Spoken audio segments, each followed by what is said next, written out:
It's not calling you Josh Frydenberg, it's calling you Dosh Frydenberg. Under the Coalition, taxes for hard-working Australians will always be lower. You know, I don't hold a hose, mate, and I don't sit in control room.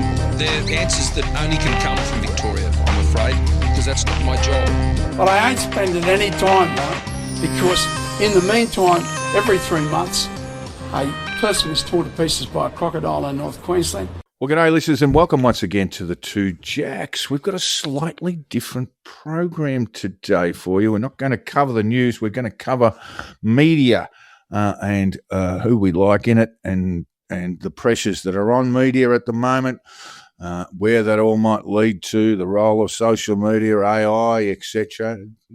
Small sort of viewed through the prism of our own media consumption, and a few little tips I might have or Jack might have for how you consume media and what's worthwhile and what's not. And of course, joining me is Hong Kong Jack. G'day, mate. How are you? Good. How are things in Hong Kong today? Yeah, it's quite pleasant. A bit quieter. A bit quieter. Chinese New Year. That's all well. No, it's all gone over. Just the blokes upstairs have stopped. Oh, yes, just stopped jackhammering for at least for a few minutes. We do have a problem, folks. In the last episode, we had cockatoos going bananas at my place. We've got a heavy storm here that's just passed us by, but it should keep the birds at bay for a little while. And of course, Jack has constant construction noises in his apartment block. We live about 3 stories away, and when Jack asks them, they say, "Look, can you just keep the noise down?" They just look at him as if he's come from another planet. I didn't even bother to ask. Not doing that at all, so we just have to bear with it, and hopefully we don't have too much noise. All right, so we're going to do this exercise about politics, how it might drive political affiliation, that sort of thing. Where would you place yourself on the ideological spectrum, given that it is a long lateral representation of ideology, which is a little bit unsophisticated, but place yourself on that lateral spectrum, Jack. I think it may once have worked. I don't think it does at all now. Where would I be? Probably centre-left, but I'm a liberal on social issues. I don't like governments telling people what to do, and certainly not what to think. Liberal or libertarian? No, not well. An old-fashioned liberal in an American sense of the term. I think people should be, as much as possible, as much as consistent with a relatively orderly society, free to go about their life as they wish. Those are some of the issues. I don't hold with telling people not to smoke or drink or do anything like that, or who they should have sex with or not, or whatever. I'm not really interested in governments having any role at all in that. Well, if we're going to talk about my politics for a moment, mine have always been left of centre. But Jack, I think the thing that, and tell me if I'm wrong, you came from sort of the extreme of the left. Would that be right in saying? Certainly the socialist left faction of the Labor Party? Yes, I was in the socialist left faction for many years. I think it's a slight misnomer to think of all of the SL as being far left. It was, even within the factions in Victoria, there were if you like, kind of sub-factions or a variety of opinions. Everybody, I've got to say, in the Victorian ALP was socially liberal in those days, right? But even within the SL, for instance, there was what was called for a time the tomato left, because they were a bit inclined to throw pieces of fruit at opponents at meetings. And it's the tomato left that are really, it's their heirs and successors that have become the Victorian Greens. I guess the point I'm trying to make is, Jack, would you regard it as being reasonable that you have trodden the well-worn path from the left to the right? It's not certainly unusual. I was talking to my editor the other day we were talking about Piers Ackerman. Now, Piers is a mate of mine. Piers was a sandal-wearing Maoist as a student, and he became obviously a conservative commentator. So this is not unusual for people in the early. I can't think of the philosopher who came up with the expression. If you're a socialist at 20, that sort of thing. And if you still are when you're 50, you're a fool. That wouldn't be a fair description of my trajectory. I'm not like Piers. I was never a sandal-wearing Marxist. I was a reasonably conventional socialist left political warrior in some ways. I was involved in some of the it was quite nasty, the politics within the socialist left in the late 80s in Melbourne. But I don't think I've moved all that much. I was a great supporter of the Hawke government, and there's almost nothing that I would disagree with from those years now. What's changed is that the Labor Party has shifted from the Hawke years, and I'm still there. Yeah, it's funny. Bill Leake used to make a similar sort of argument. He said, look, my politics haven't changed. And it was obvious pretty much to everyone else that they had. And you know, as I say, well-trodden pathways, all that sort of stuff. So there's a lot of perception going on. What we might do now, I mean, look, this was something that the ABC created for the 2025 federal election, so a little bit dated, bear that in mind, but this is the ABC's Vote Compass. What we might do, Jack, is pop you on the Vote Compass. We can't do me because we can only do one, and I just wonder how this algorithm works. I'm going to put in your postcode at Willara. 2025? Yeah, we can do it. Don't live in Australia. Why don't we do that? For genuine? No, Willara is probably more accurate. Yeah. Well, okay, we'll go with that. So back to that. I don't know whether that affects the algorithm. That's all.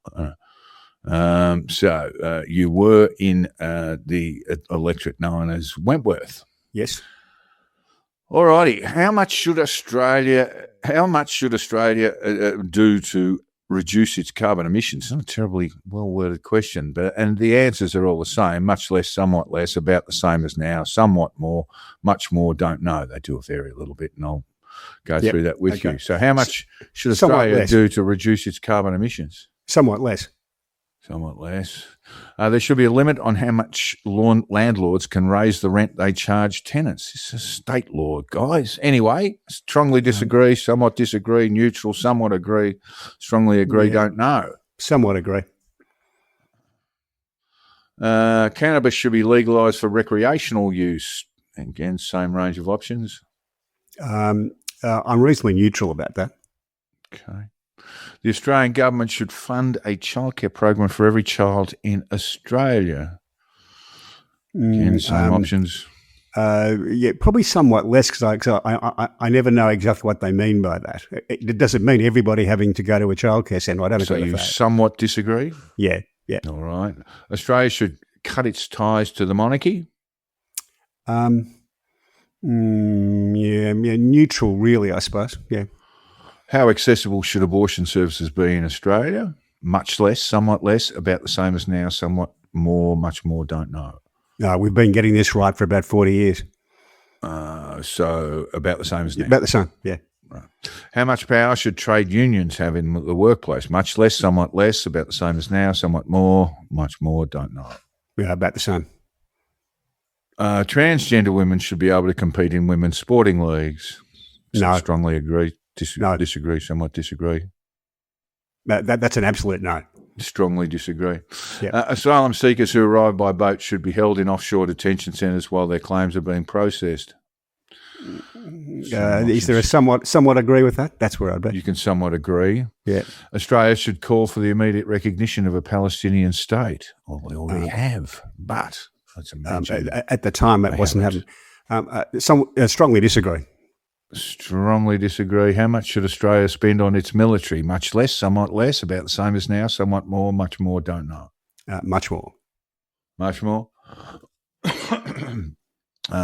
Australia should always... In the unlikely event that they could spend it well. Well, I think it's not so much how much you spend; it's whether you spend it well. And we'll talk. And they're not famously good at spending it well, I've got to say. Well, part of the problem with the Iranian situation, Jack, is that you've got a situation now where, well, a $40,000 drone that's with warhead can cause, can sink a boat that's worth $750 million to replace. So there's big shifts in the way military technology works, and I'm not entirely sure that some countries are across it. I'm not entirely sure that we are ourselves. Anyway, Australia should always fly the Aboriginal and Torres Strait Islander flags alongside the Australian flag in official settings. Strongly agree, somewhat disagree, etc. Somewhat disagree with that. Somewhat disagree. We're moving on. How much should out-of-work Australians receive in unemployment benefits? Much less, somewhat less, about the same as now, somewhat more, much more. About the same. How much should wealthier people pay in taxes? Much less, somewhat more, much more, about the same as now, don't know. About the same. How much funding should non-government schools receive from the Australian government? Much less, somewhat less, etc. I think we've got it about right at the moment. Australia should build nuclear power plants to generate electricity. Strongly disagree, somewhat disagree, etc. Neutral about that. How much of a role should the private sector have in healthcare? Much less, somewhat less, etc. Again, we've got that about right. Boats carrying asylum seekers should be turned back. Strongly disagree, somewhat disagree, etc. Agree. Somewhat agree, strongly agree. Strongly agree. Political parties should commit to running at least as many women candidates as they do men. Strongly disagree, somewhat disagree, neutral, etc. Somewhat agree, I think, yeah. Australia should deepen its ties with China. Strongly disagree, somewhat disagree, neutral, somewhat agree, strongly agree, don't know. Somewhat agree. Excuse me. Employees should have the right to refuse work calls and emails outside of their working hours. Strongly disagree, somewhat disagree, etc. Yeah, got to work it out, but somewhat agree. Yeah. So yeah. Australia should set up a Truth and Justice Commission to look into how the government has mistreated Aboriginal and Torres Strait Islander people. Strongly disagree, somewhat disagree. Oh, South African example's terrible, so somewhat disagree. Somewhat disagree. The government should ban the expansion of coal mining operations in Australia. Strongly disagree, somewhat disagree, neutral, somewhat agree, etc. Disagree entirely. Strongly disagree. Yeah. How many immigrants should Australia admit? Many fewer, somewhat fewer, about the same as now, somewhat more, many more, don't know. It's a very... It sort of depends who they are, but agree. Yeah. Okay. Yeah. I think we're getting it about right now. About right, okay. How much tax should large corporations pay? Much less, somewhat less, about the same as now, somewhat more, much more, don't know. Yeah, about the same. The Australian government should help university graduates pay off their student loans. No. I strongly disagree. Somewhat disagree. Yeah, I think disagree. Yeah. There should be fewer tax breaks on investment properties. Strongly disagree, somewhat disagree, etc. Somewhat agree. The Australian government should pay the full cost of family doctor visits. Strongly disagree, somewhat disagree, neutral, somewhat agree, etc. No, disagree with that. We'd all get the same rubbish healthcare. That's what happens in the UK. Well, this is just should it pay the full cost of a family doctor visit? Strongly disagree. No. If that means all family doctor visits, no. No. I mean, people should have the option of doing that, but it shouldn't be compulsory. So I think somewhat disagrees where you're standing here. Probably, yeah. Okay. Australia Day should continue to be celebrated on January 26. Strongly agree. How much should the Australian government spend to subsidise the cost of electricity for consumers? Much less, somewhat less, about the same as now, somewhat more, much more. Yeah, I'm sort of neutral on that. Right? About the same as now is your only option in terms of neutrality. People who own more than one property should not receive property tax breaks. Strongly disagree, somewhat disagree, etc. Neutral there is this time. Yeah, somewhat agree with that. The government should change its tax policies to discourage people from using housing as an investment. Strongly disagree, somewhat disagree, neutral, etc. These are tricky. It depends what they're going to do. But I agree with that. So somewhat agree, I suppose. Right. Oh, this is a bit hard, but we'll go through it. How competent do you find Peter Dutton? We should be talking in the past tense. There's a 0 to 10. Oh, 0 to 10. Competent, okay. All right. To very competent being 10. He was about a 4. How competent do you find Anthony Albanese? Not at all competent as 0, very competent 10. Yeah, he probably scrapes from 4 to 5. 5. How competent do you find Adam Band? Who's that? Who is that? Who's that guy? We'll talk about this at Greens anyway. I'll give him a 2. He gets a 2. Gets a 2. How competent do you find Pauline Hanson, Jack? Not at all competent 0. About the same. She gets 2. a 2 as well. Yeah. Didn't we just do this? How trustworthy do you find? Oh, it's trustworthiness of the leaders. How trustworthy did you find Peter Dutton, Jack? Oh, 3 or 4. Yeah. Give you maybe a 3. How trustworthy do you find Anthony Albanese? A bit the same. I mean, give him a 4. Slightly. Give him a 4. How trustworthy do you find Adam Band? He gets a 1. There was an he gets a 1. Ditto Hanson. Go give her a 1 or a 2, perhaps a 2. Yeah. She's at least consistent. So, I didn't know this was so bloody long, but we're nearly finished. Yeah. Some questions. If the Australian federal election for the lower house were held today, which of the following would you vote as your first preference? Do you want to do this, Jack? Do you have to do this? Do you want to do this? You don't mind? I don't think so. I've only ever voted Labor, so you can put so we can just put the Australian Labor Party in the last Australian federal election for the lower house, the House of Representatives back in 2022. Which of the following did you vote for? Well, we can just cut all this out, Jack. I'm not currently on the roll, so I can't. Well, I think this is going to skew the results somewhat, yeah. You know. What is your sex, Jack? Would you prefer not to say, or would... I can have a guess. Male. How do you describe your man? I'm answering that for you, but I think that's as far as we need to go. In which year were you born? I'll fill this in, Jack. Yeah. A long time ago, I can tell. Considerable embarrassment. What is the highest level of education that you've completed? So you bachelor's about, degree. what are we talking, master's degree? Is that what it's called? No, bachelor's degree in law. Yeah. Yeah, graduate diploma. What have we got? Yeah, I guess that's it. Are you retired? Would you regard yourself as retired or self-employed? Yeah. Retired. That's a choice. Yeah. Okay. Yeah. Religion, Jack. Catholicism? Yes, that would be a fair description. Yeah. You're happy with that? Yeah. Are you an Australian citizen? Yes, you are. Yes, I can fill some of these. Neither. That was a question about Aboriginality. What are the ethnic or cultural origins of your ancestors? Let me give you you can be Australian. You could, I presume, go Irish, etc. Yeah, almost entirely Irish, actually. I mean, there we go. Oh, somehow you slipped into the Italian group, but let me fix that. There we are. All right. Counting yourself, how many people? I can fix that up. Yeah. It's a little bit complex, but I've got how many people live in are under. Okay, we can go there. I don't. This is a bit. This is about your income, Jack. Let me just estimate let's skate through all right. Yep.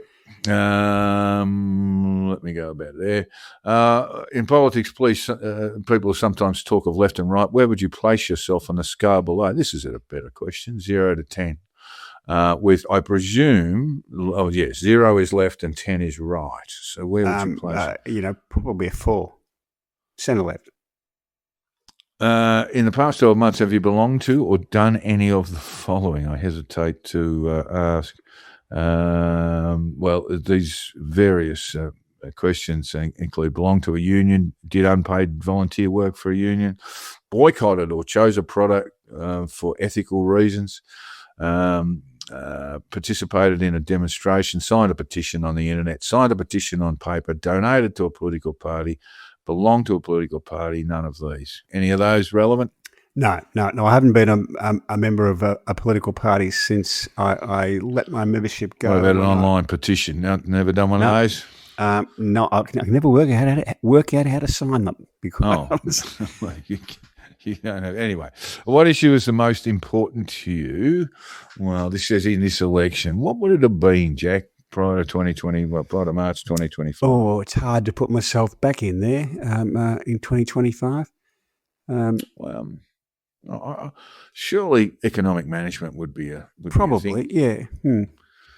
Well, I know. I can tell you exactly what it was. I was looking for a government who would commit to economic growth, and couldn't find one. Couldn't find a party who really wanted to do that. Would you be willing to make a no? We'll just do that. No. Now here we go. Drum roll, please. And while we are doing this, your alignment with policy. They got you pegged as a Lib, mate. Have it? Yeah. 75% agree with the Liberal National Coalition. Questions. Pauline Hanson's, you 58% agree. Labor 54 agree. Allegra Spender, because she's would have been your independent candidate, you agree with her half of the time.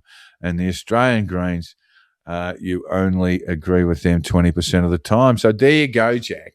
I'm disappointed in myself that I agreed with the Greens 20% of the time. I can tell you, you've lost your way. You have lost your way. I, to be honest, I didn't do this for myself, and possibly did. I sort of find them a bit tiresome, and you can see, you could actually twist this thing around to say whatever you want it to say, really, on the basis of the questions. Where I place myself is left of centre, as I say, and I just think, not that you necessarily have to accept that you have shifted into Liberal. You must be the only bloke who joined the Liberal Party in the last 12 months. Jack, play the running out of people there. Yeah. Well, if people were to take these political spectrums seriously, you would need to have a wider view than just a provincial Australian view. And if you put the spectrum, both the Liberal and the Labor Party in Australia would fit in the centre of a worldwide spectrum.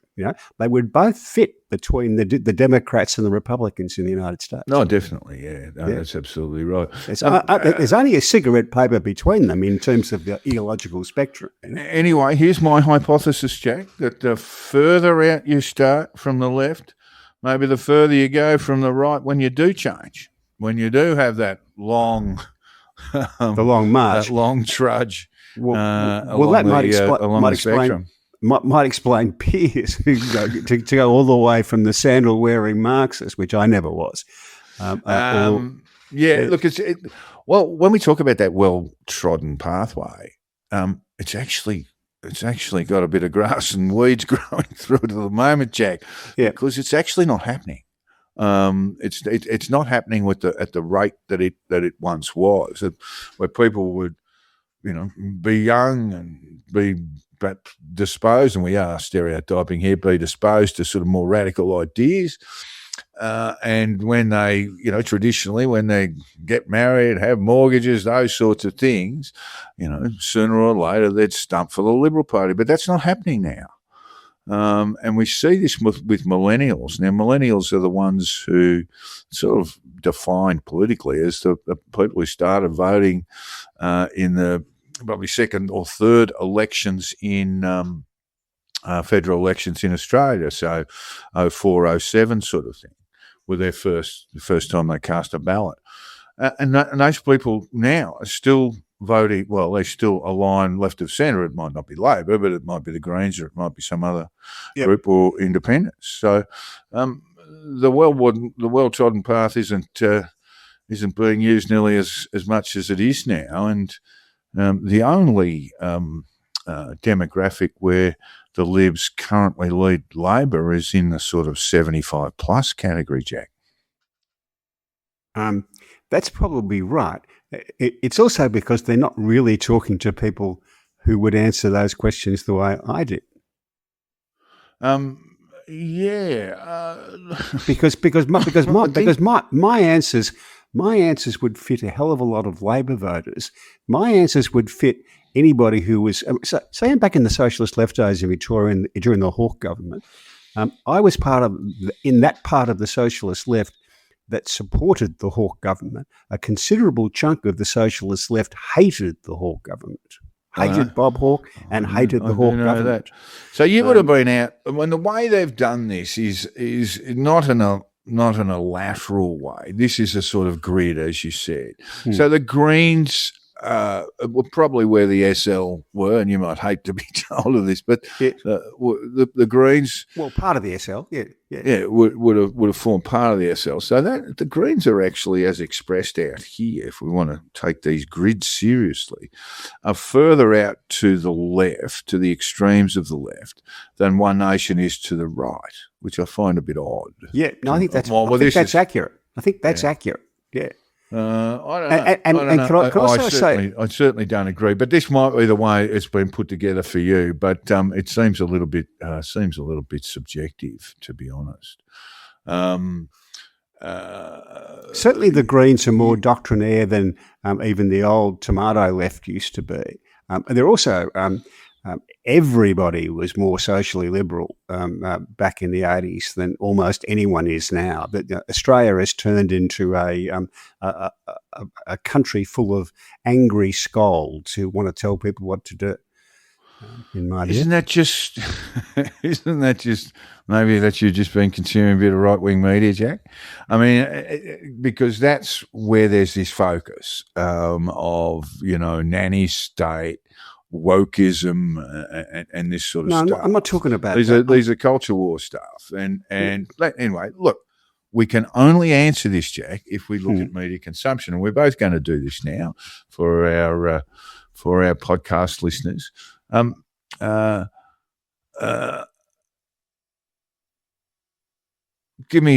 You wake up first thing in the morning. What do you do in terms of media consumption? Who do you go to first? Who do you go to next? That sort of thing. Paint me a picture. Well, I only pay one subscription, I can tell you, and that's to your newspaper, to the Australian. Yeah. So that's the first thing I look at.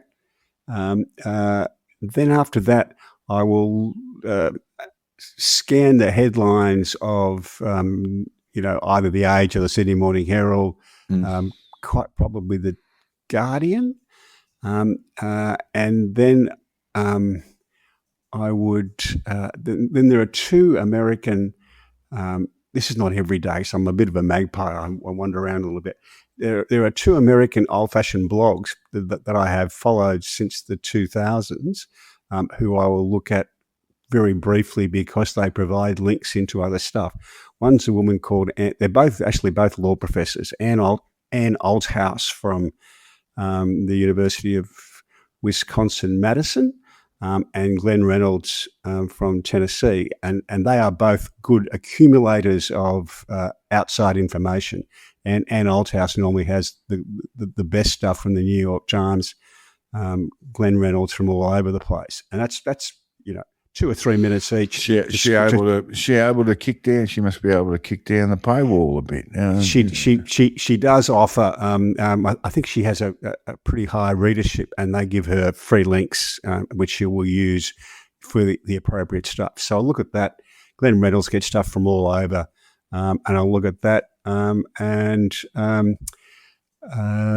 What else would I look at?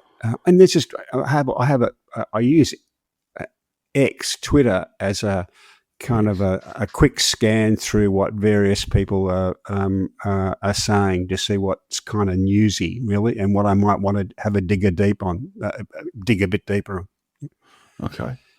For me, it's rather similar. I'll have Radio National on, so I've got this rather weird combination of some people would call it weird of ABC with the magnificent Sally Sarah, her breakfast show, So it kicks off about 5 in the morning, I think. I'll certainly listen to one news bulletin a day, and sometimes about half an hour if I'm in the car. It'll be even a bit longer than that. While I'm doing that, I'm reading the Australian. I'll turn to the Sydney Morning Herald. When talk about subscriptions, I got about 100 of them. It's only when I need a new bank card that I become aware of how much money I'm spending on these guys. But I'm a subscriber to the Australian. Naturally, I'm a subscriber to the News Corp tabloids, so I've got access to the Herald Sun. You know, it's actually a great thing to be able to look at the NT News, Townsville Bulletin, and all that sort of stuff. These are obviously tabloid newspapers, but there's a significant role for tabloids just particularly in terms of, in this country at least, a paper like the Daily Telegraph, and I will see this consistently, and I'm not bagging or doing this out of misguided loyalty, but if I see an unfolding, let's say, crime scene situation in Sydney, I know that the more contemporaneous reporting will come from the Daily Telegraph as opposed to the Sydney Morning Herald. I mean, they'll be a lot faster than the Australian too, because the Australian's somewhat different. It's a national newspaper. But that's what I find with the tabloids, that when you've got breaking news stories, they will be at them a bit quicker, and that's certainly the case in one newspaper city, Courier Mail, and we're talking in print, of course. Do some pretty good reporting. I'll read the Tiser. I won't read all of them every day, but there will be stories that I'll be looking up through the tabloids around the country. Where are we next? I do the Herald. That's the Sydney Morning Herald. It's generally my second or third newspaper that I look at. And then I will look at the Guardian from time to time. I'll also look at ABC News. And I'd say they're a far better outfit than the Guardian. Perhaps not something for today, but I think the Guardian's in real trouble in Australia, and I don't know that it will survive much longer. They've got certainly financial issues at the moment. Could I just correct something? I actually look at the Guardian from the UK, not from the Oz Guardian. I never look at the Oz Guardian at all. The Oz Guardian, I see what you mean. It's an important distinction. They are almost sort of two separate newspapers in many ways. The Guardian I'm a huge fan of tabloid newspapers. Have been since I used to deliver the Melbourne Sun back in the 1960s. Right, it's because I still think the best writing in newspapers in Australia's history was done by people who left school at 15 and became reporters. Did the craft of journalism through the tabloid press. Look, I think that's a romantic way of looking at how journalism works today, and it's not necessarily the case. I mean, when I go out with young journalists to do stories, the first thing that occurs to me is just how competent and capable they are with technology. You know, so they get around. They're photojournalists, they're journalists, they're reporters. They'll have drones in the car. They'll have a way of presenting a story that I hope to be different to their competitors. That's what good journalists do. So it's a lot different now. And part of the problem with the decline in advertising revenues across media in general, but certainly newspapers, is that they just can't afford to do the sort of level of reporting that was once the case, the old sort of gumshoe type journalist. But when it comes to international media consumption, it's a part of the deal, and I'm not pushing it necessarily, but I think it's a pretty good deal. Is if you're a subscriber for the Australian, you're also a subscriber to the Wall Street Journal and now the Times. In the UK, probably two of the best newspapers in the world. the Wall Street Journal. I think the print editions still outsell the New York Times, but the New York Times has got more subscribers. And the other overseas thing, I look at Politico a bit, and I also look at BBC. BBC.com, which I think is a pretty good site. You avoid the analysis and you avoid the commentary, then you're always on pretty strong footing. I do enjoy, but haven't listened to for a long time, is the BBC World news coverage that they've put on. It's generally run about 3 o'clock in the morning. If you're getting home late, it was always a good thing to have a listen to, and some wonderful magazine pieces. But I haven't listened to that for a long time. That's the list of mine. I'd say there's not perhaps a lot of difference. I'm not sort of looking to get my news from the Green Left Weekly, and nor am I looking at sort of harder right-wing influences or anything like that. Jack, we understand the difference, and we probably should just go over it again. There's newspapers which report news, and once you get around to about page 8, you'll find that there's usually a big word beginning with the word O there, which is opinion.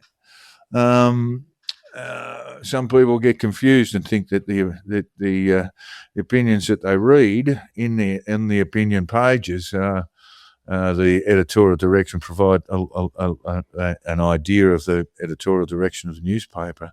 Not always the case, but anyway, that's the background. Who are your favourite commentators, Jack? Overseas, Australia, you name them.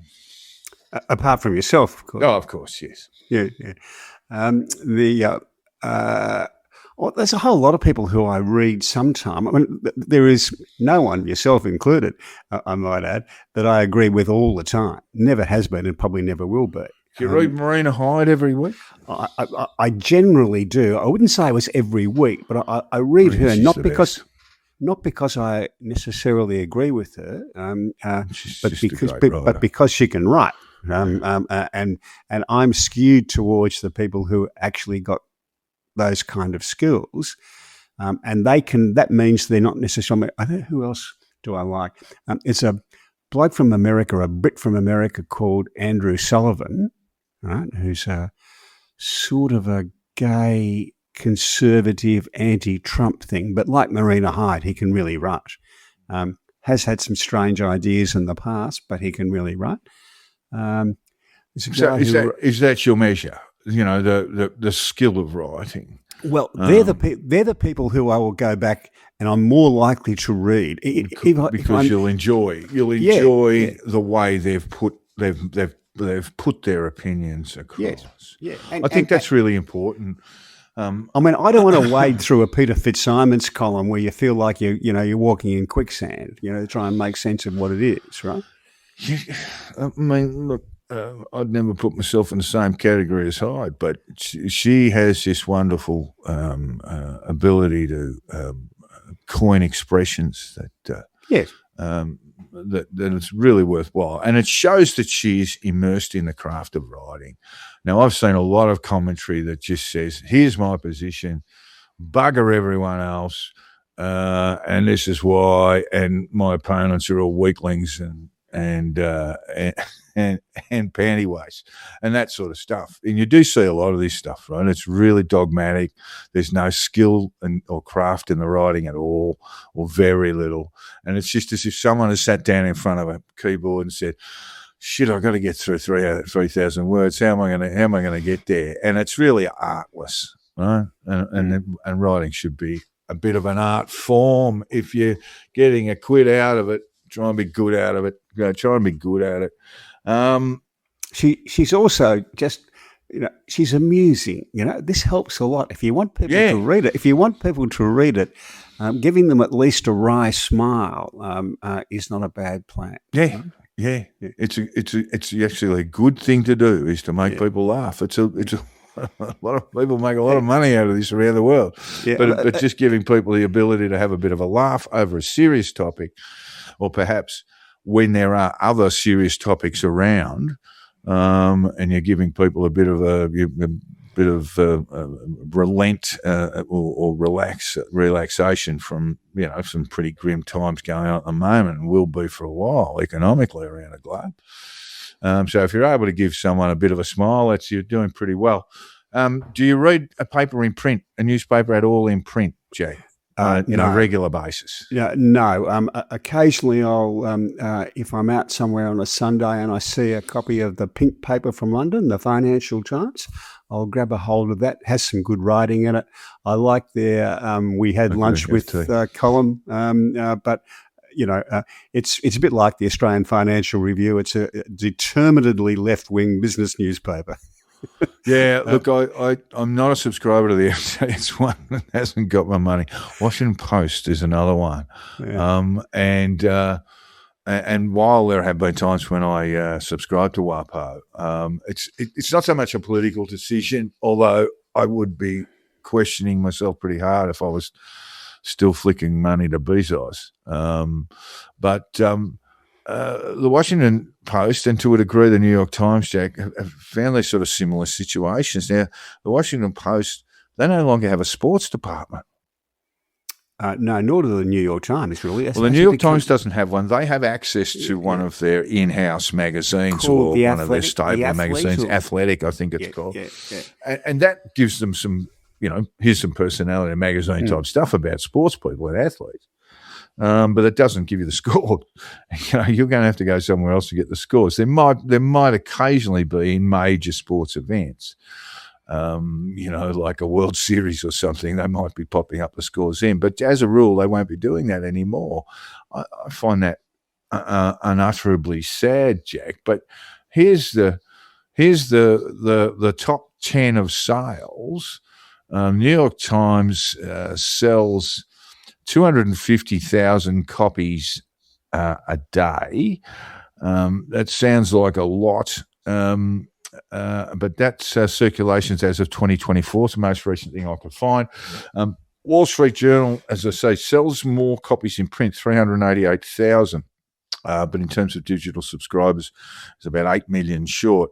Then WAPO is the third. Los Angeles Times is the fourth in terms of sales, and that's digital and print. The Los Angeles Times, Jack, they lost 25% of print sales last year, just in 2025. So this is the sort of pressure they're on. Then we go to the Boston Globe. USA Today, I want to talk about them a little bit later, but USA Today, which is kind of middle of the road paper, that sells 100,000 copies. All of these, if they occurred in an Australian market, you'd be jumping up and down. The biggest selling newspaper in the country is the Herald Sun. Look, I did go around looking for some sales, but they're selling 500,000 papers Monday to Friday. In fact, they'll sell less on the weekends than they do during the week, and that is so much driven by AFL.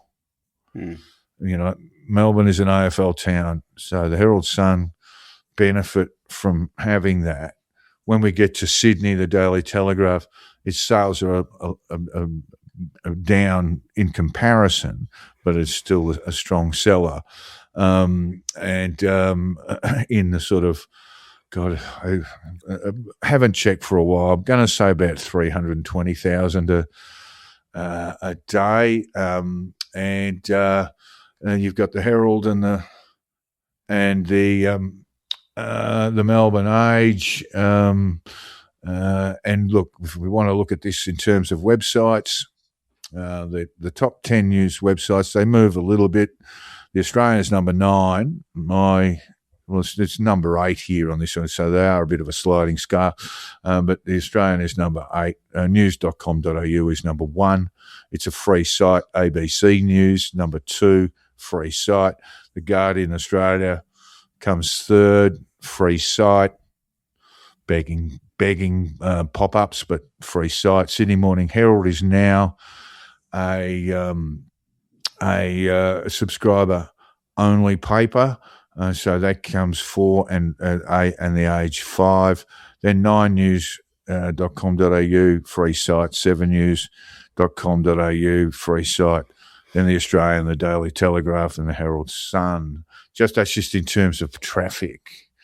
And traffic doesn't really give you very much in terms of money, but of those top 10, really only 1, 2, 3, 4, 5 are actually charging money. There is no other way to do this. You cannot survive. The ABC is a different beast because it's a national broadcaster, and I know the publishers at News Corp look at this and go, why do they have this competitive advantage that they can provide free website news and all that sort of stuff? If you want to understand why the ABC and News.com don't always get along, that's one of the bases of it. But there is no alternative outside of providing. So News obviously provides news.com.au as a free site, but then you pay. You have to subscribe and get through the paywall in the national broadsheet and their tabloids around the country. And that's the only way news organisations can survive. Begging letters from The Guardian, not going to help. And I know a lot of people at The Guardian who worked at The Guardian over the years, and good people, not having a crack at them at all, but it's just not a business model that's sustainable, begging letters for donations all the time. And I know they get some money from that, but it's not recession proof, put it that way. So when times get tough and when you need a newspaper to be reporting some fairly grim economic news and global news and what have you, conflict here, there and everywhere, that's when they're going to be really struggling for money.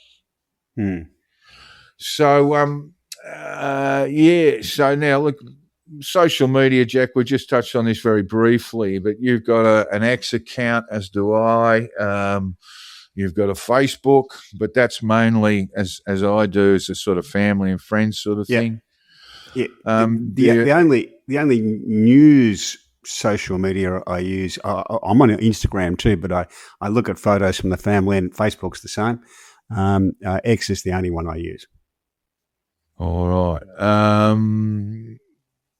Tell me, just so we know, which are the ones you go to first. What are your favourite websites, paid or subscriber based or otherwise? Give me your top three. Well, give me 3 from Australia and 3 from overseas. Who do I look at? Overseas, I'm a bit inconsistent about this. I tend to scan the headlines just to see what people are talking about. So I might look at the London Times or the Telly, or I always have a look at the Daily Mail. The great advantage of looking at the Daily Mail is if somebody else has run a story on something, the Daily Mail will have pinched the story. They're going to a subscriber model, Jack. Well, I still get access to nearly everything. In Australia, I guess it's geo-blocked to a degree, but I mean, I go there reluctantly, and I've just stopped going there because I'm not. I've got a couple of mates there too, but I'm not paying for it. But the Daily Mail in the UK is quite shameless. If someone's written a story on something, they will have pinched it almost word for word and reprint it. So that gets you behind the paywall, effectively. But I'll look at them.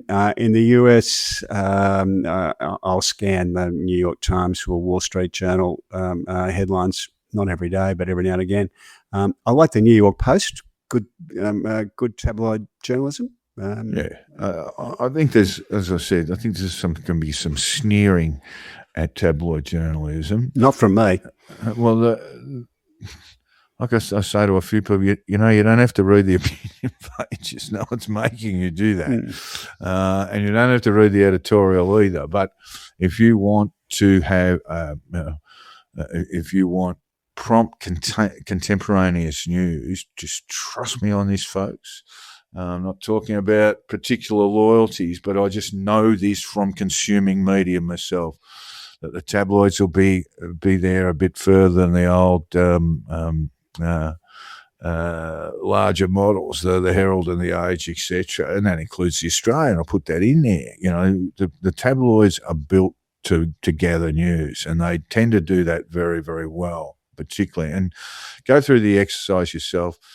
A major unfolding story.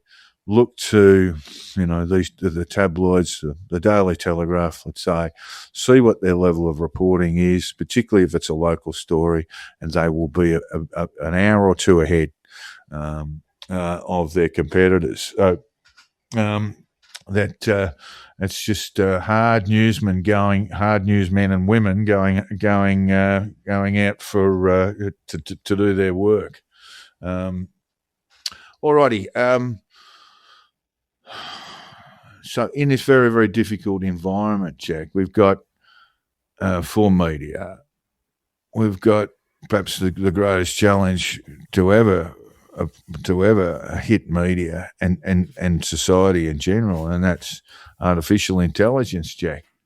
As I said, USA Today, I went there to look up some particular story, and all the sort of stories that were related to it were all AI generated. Firstly, hats off to USA Today for actually branding it, because that's I think a big problem. If you're going to use AI, make sure your consumer, your audience knows that it's AI generated copy. But yeah, Jack, it would seem to me the biggest opportunities now with AI, the next step really is going to be around compliance and intellectual property issues. If you had your time again, Jack, you'd be a intellectual property lawyer, wouldn't you? Quite possibly. This is kind of extraordinary stuff. We saw a company called ByteDance, and they've got a number of AI models, including one that makes cinema, Jack. It makes films, like make AI-generated films that either under license or indeed outside of a license will represent, will show depictions of Hollywood stars that have not actually signed on the bottom line to be in the movie. What do you make of all of that? There's a movie that I think is being released this week. Yep. Remember Val Kilmer, the actor? Yeah. Died last year sometime, right? He did. And he was slated to appear. He was contracted to appear in this movie, right? To play a character called Father Finton. And he was actually in the running sheet to turn up and film in the midst of his illness. I thought he'd been very, very ill. But anyway, go on. Yep. He never got to the set, so he didn't appear. But the makers of the film had a chat to his estate and to his heirs, and with their agreement, they have used AI to put Val Kilmer into the film. Yeah. And look, we go back, well, it's pre-AI days. Gladiator did the same with Oliver Reed. But what ByteDance, some of their software is doing, Jack, is actually creating movies entirely AI generated, putting people's faces in them. Yes, as cast members who may not be being compensated for their appearance. I think sometimes scurrilously so. I've seen quite a few examples of this. Yes. Yeah. Oh, yeah. It happens all the time. Yeah. I mean, we talked about this a bit last week. I mean, you're still working in the legal world, and you were saying that you use a bit of AI, but I think your sign off on that was to check everything that's there. There's a rather notorious defamation case going on at the moment, and one of the defendants filed, and she's self-represented, I think it was self-represented at the time, and she filed a bunch of AI generated legal responses check, which included case histories of studies that don't exist, and this is something that's happened in the legal fraternity as well, Jack. So if you're using countless examples of that, yes, from around the world, yes, yeah, and lots of them, and so if you're using it, it would seem that you haven't even bothered to go to show the discipline and test what you're talking about. Yes, yeah, you can use somebody to do. Or a machine to do your research, but you've still got to check it. Yeah, absolutely. And I tend not, look, there will be times when I'll use it. And when I was looking at some, for example, I was going to do something pretty dry analysis of drone technology in warfare these days and who has what. And the cost of these things, and we were talking about it before. But so I was using AI there, but then I was using that to go off to find company names, go and find the names of various drones that are manufactured around the world and so forth. So I might use it as a bit of a research tool, as you say. But anyone who uses it in space of their own creative writing, just don't do it, please.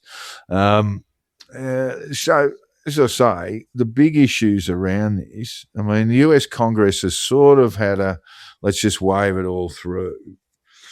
But now there's a bit of jumping up and down. I'll just read this to you. This is a CBS story. Where are we? CNBC. And this was, this ByteDance has a video app called CDance 2.0. And here's the story as reported. Senators Marsha Blackburn and Peter Welsh are calling for a halt to the new version of ByteDance's artificial intelligence app CDance, which generates the videos of real people and licensed characters, raising copyright and intellectual property concerns.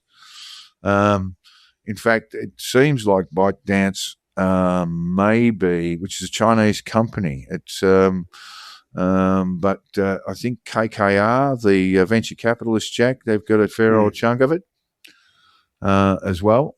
Anyway, I just look at this and think their intellectual property, if there are judgments made against AI companies that protect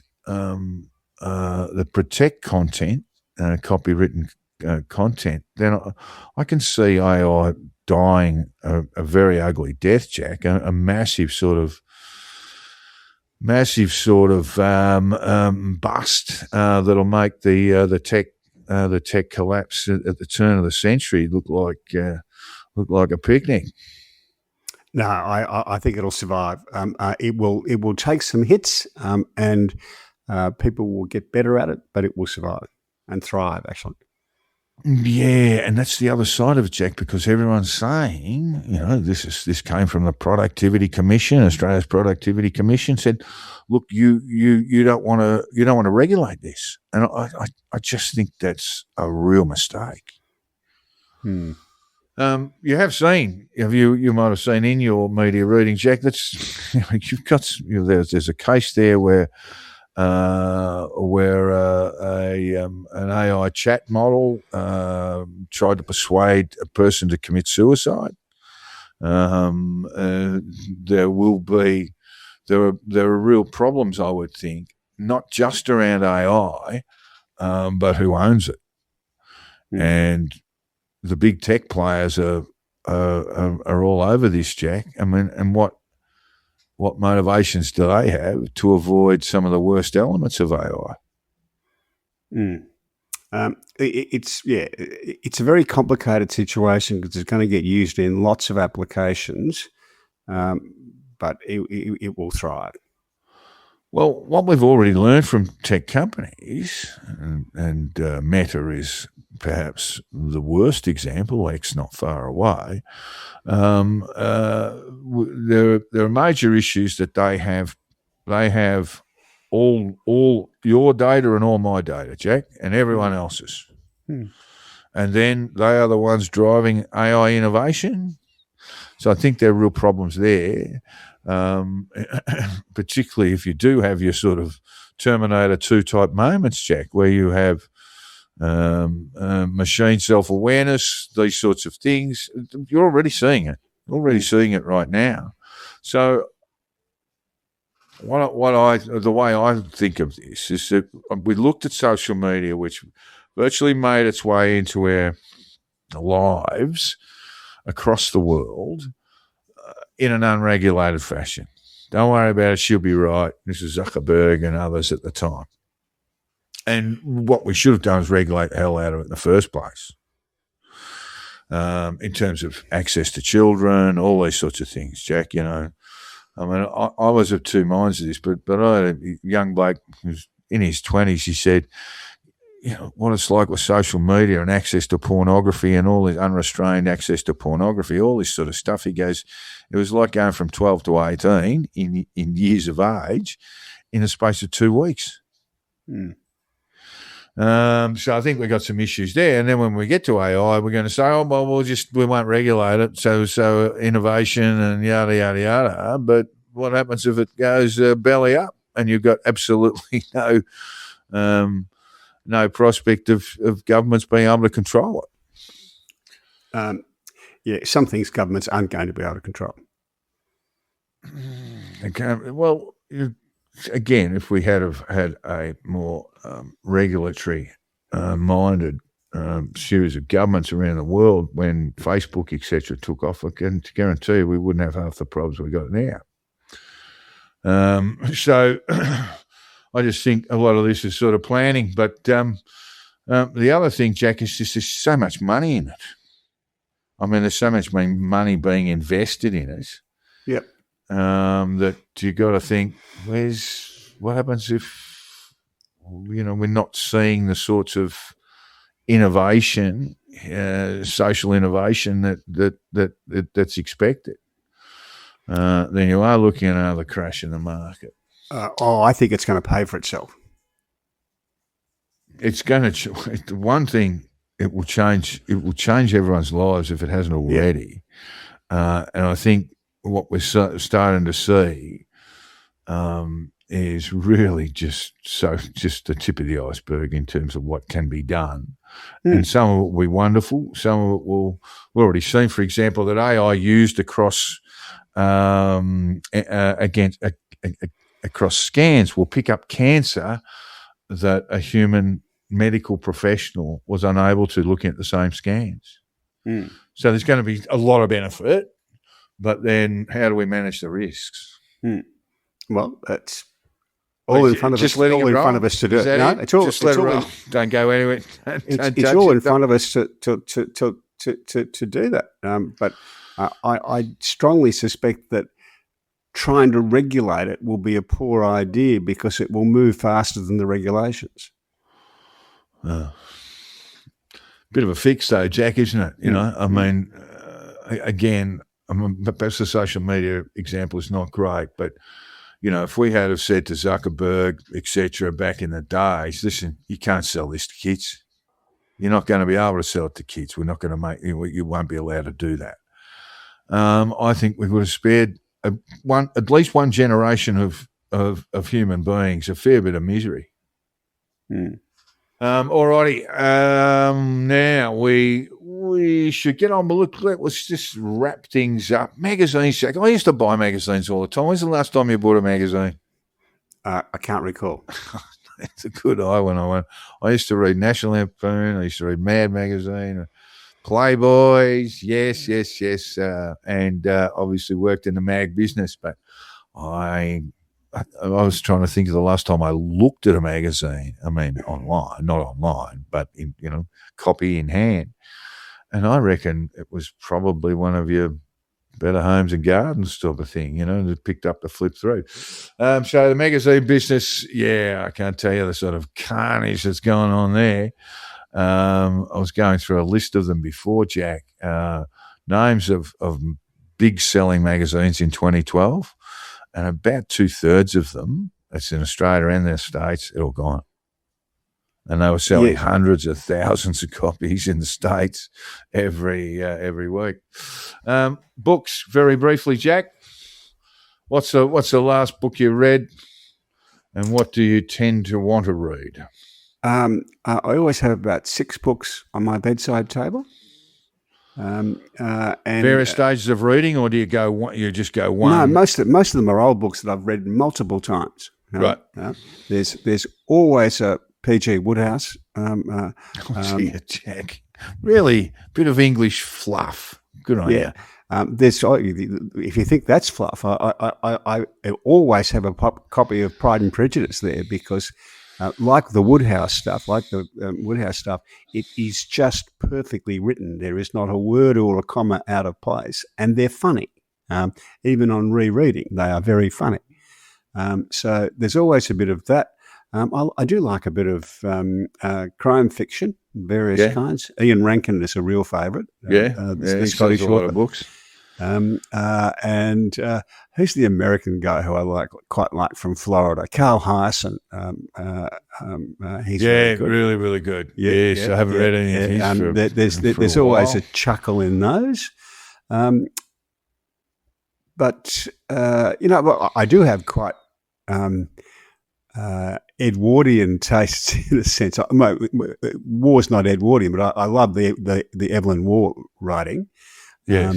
I love the Somerset Maugham writing about the South Seas and Asia and all that kind of stuff. That's good fun. My favourite. I read very little modern fiction, and that's because I don't think it's much good. I haven't read a lot of fiction. I'm actually sort of trying to write some. We call it a hobby, and it's meant that I've had to read a little bit more broadly than I have. I mean, the sort of writing I do as a columnist is very, very different to writing fiction, where you're punching out.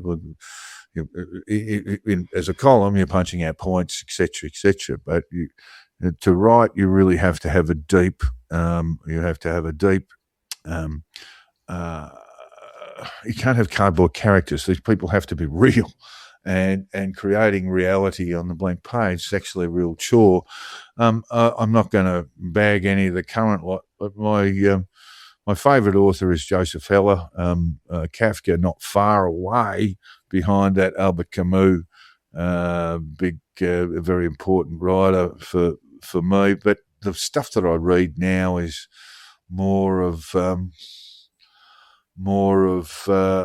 non-fiction.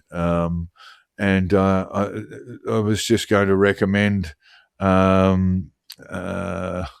the AI Con, which is this is the one that I'm thinking of. I'm sorry, I've got them all mixed up. But it's Empire of AI, which is Karen Howe's book. She's actually a British journalist, I believe. And this is her analysis of the geopolitical and economic power wielded by San Francisco-based AI firms like OpenAI. Really worth a read. She's a very fine writer. And when I look at the Sydney Writers' Festival, they've got some talent coming this time, and includes my very favourite non-fiction author at the moment. And I just need a moment to get his name. That's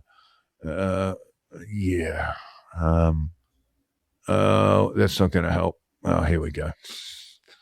I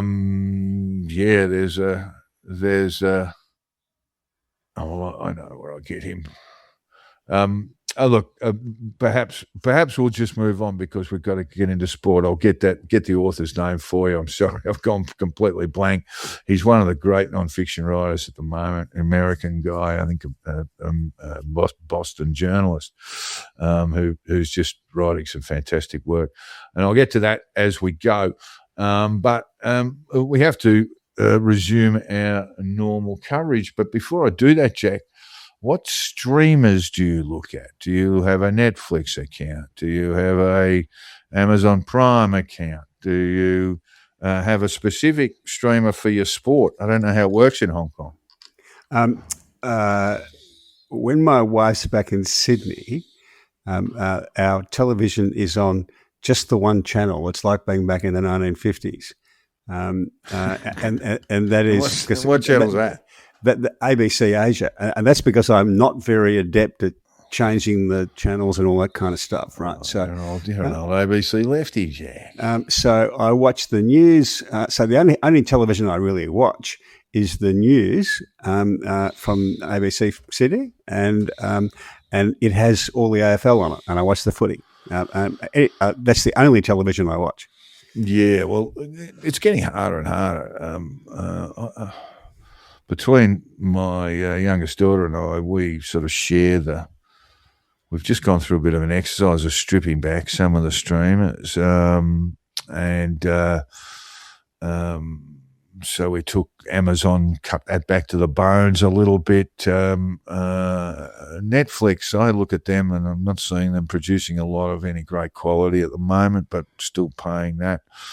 And then I just got my Foxtel bill separated because I think, there's been a change of ownership there now.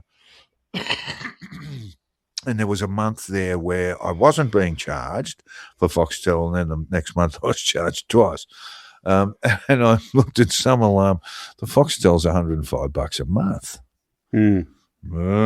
Anyway, yes, we probably have too many of these, but it's the only way I can find to watch as much footy as I want to watch, and cricket for that matter. I'm just hopeless at trying to navigate my way around the various things to find what I'm looking for. So, some of them are really terrible in terms of,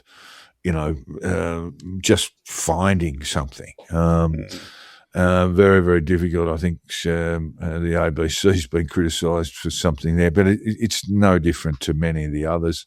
HBO, which is we get sort of free with ads through Foxtel. They have the best way of navigating around that I've seen, but some of them are bloody awful. Patrick Redden Keefe, I do apologise. He's the author I was talking about. He's the author of Say Nothing, which is kind of wonderfully written history of the Troubles in Ireland through the lens of a woman who had sort of been attracted to the IRA. Wonderful book, but his entire backlist is wonderful. He wrote perhaps the best work on the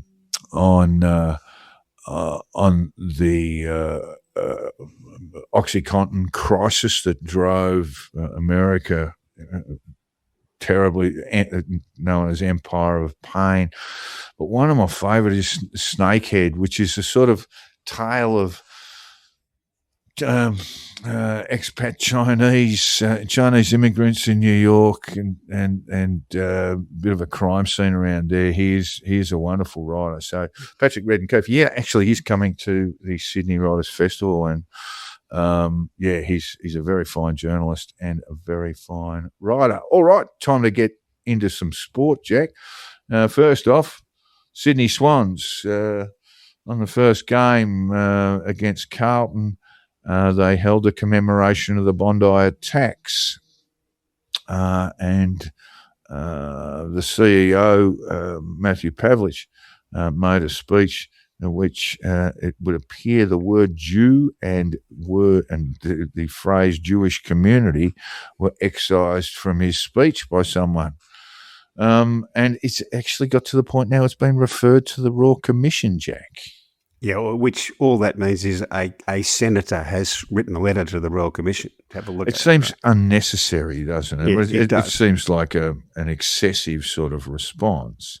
The Sydney Swans' response to this was good, and they won't suffer any reputational damage that I would see because they have a reputation of doing this sort of thing reasonably well. But it was a mistake to pull that out of it. Yeah. So someone has, I guess, in a blaze of altruism, has gone, let's all suffer together and feel a sense of unity. So I think that's where it's come from. Yeah. it was damaging early on because it looked like yet another one of the AFL stuff up, and their reputation's pretty easy to harm because they're clumsy. Generally, they're clumsy. It's hardly an issue I saw the AFL CEO address this particular issue, and he was hopeless. And yeah, it was just really all over the shop gobbledygook. Response, which is how they deal with everything, and which is why people go, oh, it's them again, right? So the best thing that happened to the AFL was that Matthew Pavlich put his hand up and said, "Hang on, we actually made the error, right? We're sorry we made it, and everyone will move on now." But the AFL's reputation is as very poor at crisis management, all over the shop, as you say. There's never a clear and unequivocal response. It's all, bit of this, bit of that. No, Yeah, and look, quite seriously, if you were looking for a better candidate for a CEO of a football club, Matthew Pavlich would be just on the wish list. It'd be one of the reasons why Sydney are going really well. Very bright, very good businessman. And of course an AFL great. These things do happen. It probably wasn't Sydney's finest hour, but I think the mistake that was made as a genuine error rather than any sort of perceived slight. One thing the AFL has, this has been quite controversial, Jack, is that we have this opening round which only allowed 5 games to be played. So 10 teams kicked off their season a week earlier than the others, in particular some of the interstate sides in South Australia and in Western Australia. And this was raised as a potential reason why Fremantle had a very poor second half. They were a mile in front of Geelong and the Cats ran over the top of them. And it was put to their coach, Longmire, I can't think of his name, Longmuir. Justin Longmuir, Longmuir. And he said, well, do you think it's a competitive advantage? And it is. You think about it. Having played one game is an advantage when you're playing someone who hasn't. And I think they need to fix this. This gets even weirder. Hawthorn and the Swans play tonight. Right, and this will be game number 3 for both of them. They both played in opening round. Then after tonight, Hawthorn gets 18 days and Sydney gets 16 days before they play next. So they've played 3 games. Carlton's on a 15-day break now. Yeah, Carlton's had 2 games, and then they go into a 15-game break. This is why the reputational damage is done to the AFL, because they do it to themselves, right? This is absurd. This opening round thing, I think it was driven. I may be wrong. Feel free to have a crack, listeners, if I've got some of this wrong. But my understanding is that the AFL created this opening round concept where some of the sides would play what we might call form clashes from the previous year. And it was done in response to the NRL's much more successful Vegas opening round, where they have 2 games in Vegas. No, and I think that's why they did it.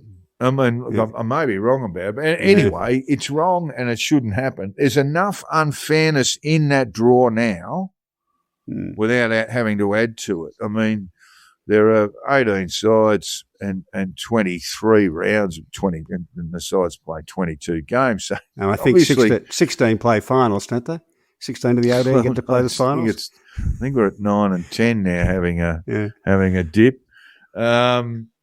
They definitely need to fix that up, and worse, you've got football supporters, some of whom had nothing to cheer. They had nothing to cheer for on the opening round. You know? It is absolutely ridiculous. You want some great. The season is starting. We all get to go and watch our team. Or we get to sit in front of the telly and watch our team. It is. They're mad. Yeah, it's been such a well-run organisation for so long, but it clearly isn't now. I think there are problems there. yes, I think some of the clubs have got a problem just with their results, Jack, and it's very early days, but how does St Kilda look at this going zipping too after the money they invested in new players and, of course, the big contract for Nasiah Wanganeen-Miller to stay at the Saints. And Tom DeConing. I've watched both their games. They haven't looked too bad to me. This is my away. No. They're not far away, and it is just 2 rounds. In fact, really, it's not even that. Sides like Fremantle, the Eagles, they've only played a game. Yeah. Adelaide may be different. Port Adelaide have only played 1 game. And it's very hard to figure out form. Carlton and Richmond was the traditional season opener. The first quarter was pretty good, and Richmond showed, the first half, I should say, was pretty good, and Richmond showed a bit, that second half, you'd want to burn the tape.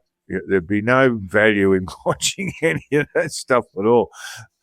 I reckon it was about the 20-minute mark of the third quarter where a Carlton bloke passed to a Carlton teammate who took the mark, and I thought, that's the first time we've actually kicked to our own and retained possession. We just turn the ball over all the time. Richmond, of course, were terrible in front of goals, and the big full forward kicked 2 goals, 7. But it was a very poor. That second half was a very poor example of the game. I watched the second half in the pub with an American mate, and his comment about halfway through the second half was, I don't reckon either of these sides want to win. It's going to be who falls over the line. One thing that's been noticeable to me in the first couple of rounds or whatever, however we describe it, is there are a lot of sides who are really, really playing very attacking football. That Sydney first half in their opening game. Sydney look. Hawthorn have been doing the same thing. Yeah, they got beaten in the first round. They got beat. I mean, this is the other thing. So you talk about Sydney, going to Sydney and playing Sydney at the SCG is probably going to be the hardest trip in football. But I think next one, if not the hardest, is going to be the trip to the Gold Coast because the Suns are just toweling up sides. They beat Hawthorn.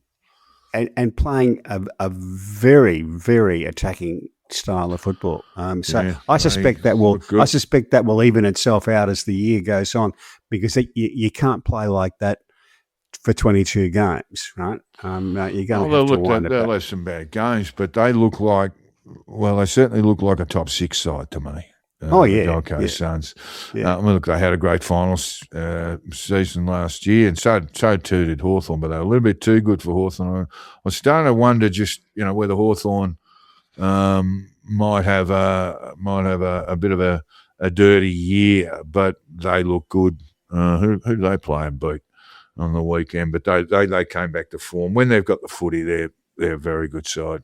And Collingwood, of course, Scott Pendlebury finally got off, but he was given a one-match ban, Jack, for illegitimate contact, and they let him off on the good bloke rule because he's only played 435 games or whatever it is without getting rubbed out. But he apparently was deeply aggrieved by it all, but he certainly did make the contact and all that sort of stuff. So I don't know what you got to do. Probably a bit early to say who's standing out at the moment. We've mentioned Sydney and the Gold Coast Suns, of course, Brisbane Lions, as I think was the case last year, starting the game winless after 2 rounds. Your old mate Charlie Kerno won't be too happy. Errol Golden's just had an operation on his shoulder. I think that's the other thing. Yeah, I think he'd been looking forward to leading out and looking up and seeing Errol with a footy in his hand. It's going to be interesting tonight to see how it goes because we do know that Sydney, really did drop off last year with Errol Gould now for a long time, and particularly away. So as you say, they play the Hawks tonight at the MCG. And it will be one to watch just to see if they're able to cover him. I suspect they'll be able to cover him. You can't cover him all the way, but they'll be able to cover him a little bit better than they were able to last year.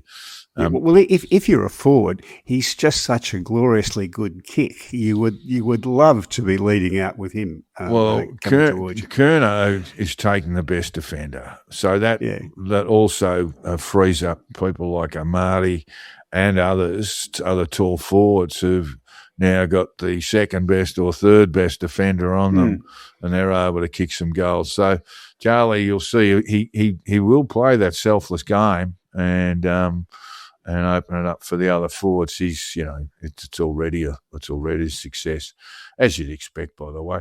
NRL, Jack, reigning premiers like the Brisbane Lions, the Brisbane Broncos, zip 2, haven't won a game yet, and playing the Storm in Melbourne on Saturday night. So I don't like their chances there very much. And the Panthers are in ominous form. As well, they had a pretty ordinary start to the season last year, but they are in good form. And the Knights would be the best start of the year to a season they've had in a long, long time. They play the Warriors in Newcastle over the weekend, and that'll be a big test of just where they are. You want to tell me a little bit about the Six Nations? I know a bit. It was a fabulous end to it. Ireland managed to beat Scotland. They had been level on points, and it all came down to England and France at Twickenham. At Stade de France, and in the last play of the day, the English chaps gave them the ball back. Yeah. The French got it and got a penalty, and that secured the win on the night, but also the Six Nations champions. Yes, well, there you It's go. a cracking game. A cracking weekend. Every one of those games was a ripper, and it all came down in the end to the last little bit of the England-France game. Look, very, very briefly, looking at the Premier League table, we've got Arsenal out by 9 points, still with that game in hand, and Man City on 61. Look to be their main challenger. I think it's almost done. I think Arsenal they've still got they've got to play another 7 games and the others 8. But I think they look pretty much home and hosed, the Gunners. And down the bottom there, Jack, Nottingham Forest, they are, and Tottenham for that matter too, are playing with fire. West Ham are 18th. Burnley and Wolverhampton Wolves, they're gone. But this third relegation position is up for grabs. West Ham on 29 points, as are Nottingham Forest and Tottenham or Spurs. They're 30. So there could be some ignominious falls from grace. Well, it will be. It just depends on which one. Asia Cup, Jack. Because the Iranian girls have been feted on their return to Iran. A number of those who had originally decided to stay in Australia had a change of heart. We're not quite sure what sort of pressure was put on them, but they were feted on their return. And Australia have done very well. Samantha Kerr's been in excellent form. And Australia will play, the Matildas will play Japan in the final on Saturday night of the Asia Cup at Stadium Australia at 8 o'clock. Who wins that one, Jack? I hope Australia. Toss of the coin. I think Japan's been in excellent form and they're the best side in Asia. Well, Australia and Japan vying for that title. They are both very good sides. I think this guarantees them both entry into the next World Cup as well. Yeah, I'm not sure where the Matildas rank, but they'd be in the top 10. I mean, the men's, of course, we're mid-20s, I think, aren't we, in terms of the FIFA rankings. All right, well, that takes us out. We've had a little bit of a different show today. We hope you enjoyed it because media is such a big part of our lives. We're obviously still getting some things right and probably getting quite a lot still wrong. But without them, we'd be absolutely buggered. We'd be the hands of Zuckerberg or or a creep like Elon Musk for our information, and then we could not rely upon it. Just one question you were going to ask me and didn't is what do I think that the best thing that happened to the mainstream media? The best thing that happened to mainstream media is to learn how to make more money out of it. Yeah, well, it's just hard decisions, mate. Yes. I mean, you can say, look, we got 2.5 million views. So, well, that's fine. How much? How many click-throughs and ads and all these sorts of things? That all comes into the equation. But in the end, you say, no, hang on, we've got 200,000 people who pay $30 a month. That's when you know you've got an audience. So, those are sort of rough figures, but that's when you know who your audience really is. People are prepared to pay for it and understand that it's important to pay for journalism. Otherwise, it won't happen, and it certainly won't happen at any sort of quality level. All righty. Okay, well, that takes us out of episode 149, unless you've got some other concept for us to explore. We'll be back with the two Jacks covering world news events. We could have done a lot of stuff today, mate. But gee, there's a bit going on. It won't go away. I don't think it's going to go away, but there were some lovely little stories we could have done today. But we thought it was important. Just have a look at how you consume media. There's no right way, there's no wrong way, but I've been in the Copilot for a long time, and I thought it might be of use to find out what I do, and Jack as well. So thanks very much, Jack, and we'll talk to you later. Talk to you next week, listeners. Bye now.